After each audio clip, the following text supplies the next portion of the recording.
The Lord be with you. Good day, everyone. Today is 19th Sunday in Ordinary Time. And our Gospel will be coming from St. John chapter 6, verses 41 to 51. Jesus said, I am the bread of life that comes down from heaven. Anyone who will believe on me will have eternal life.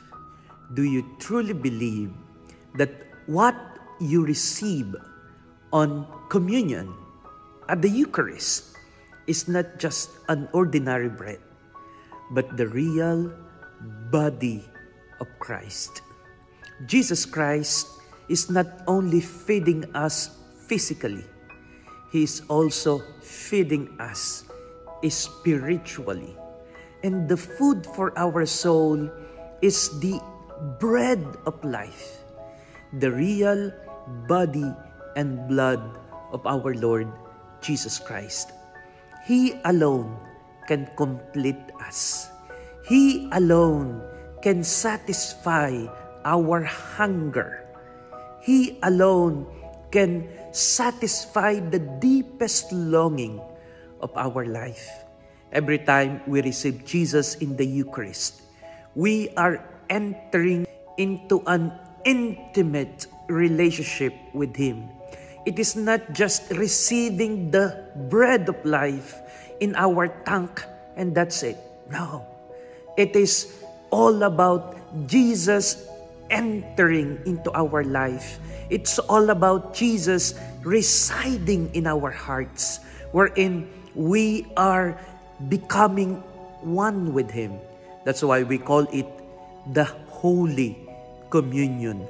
We are in communion. We are in oneness in our hearts, in our soul, and in our mind. And true enough, He alone can fill in the gap, the vacuum in our hearts.